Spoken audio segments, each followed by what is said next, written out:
Hello. So our project is the Arduino turreted laser pointer device, and our project objective is to fulfill a need in a scenario where an indoors pet cat is not always occupied and provides a means to keep that cat from finding activities to do that are otherwise damaging to household furniture and or electronics. And in doing so, a laser diode will be remotely controlled over the network via Android device.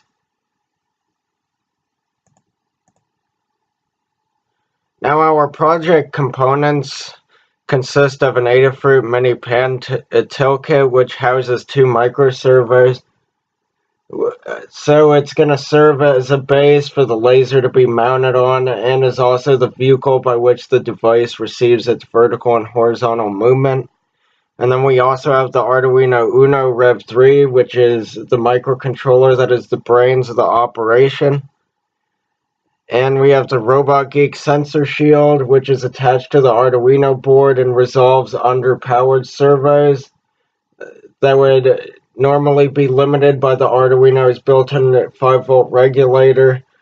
But the sensor shield allows the servos to reach their full range of rotation under peak load. And then we have the 8C05 Bluetooth module, which sends and receives serial data to and from the Arduino board. And we have the laser diode, which may be powered on and off and is mounted to the mini pan till kit. And lastly, we have the Android device, which provides input to the Arduino board using the 8C05 Bluetooth module as an intermediary messenger. And that's all for our project components. Now I'm going to go into the functionality of the device. So now we're going to show the functionality of the Android application. So we have buttons to scan for devices, and we also have a button for autopilot mode and turn laser on. What scan for devices does is it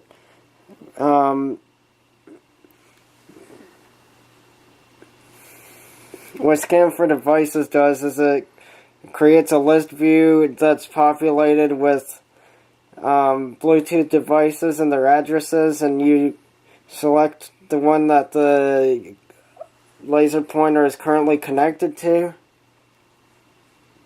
So I select that, and now the device is connected as indicated by a blinking light on the Bluetooth module on an interval of 2 seconds. So now that the device is connected to Bluetooth, I can turn the laser on, which activates the laser diode. So now you see a red pointer.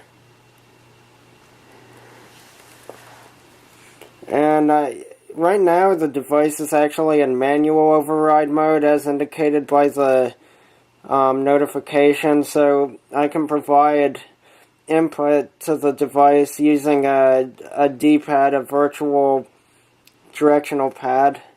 So as you can see, right moves the device right, and then moving it left moves it leftward,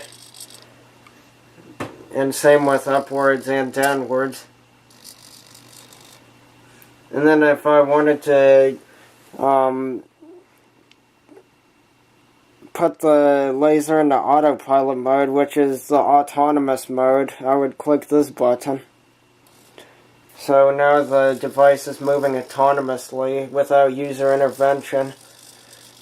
And you can actually alter the input to autopilot mode by means of decreasing the speed, increasing the speed, decreasing the range by which the device is able to rotate, and as well as increase it. So decreased speed will subtract from the delay value, which will make the device slower.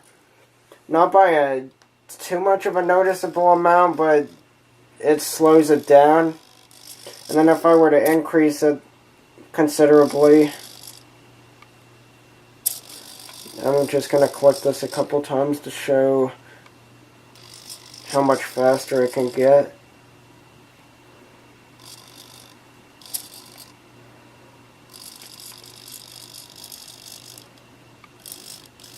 So now it's moving faster, which is because of a smaller delay. And here I'm going to increase the area, which is increasing the range of rotation of both the pan and the tilt servo, so it allows it to move within a larger interval between left and right and up and down. So I press that and it should be more random within a larger interval.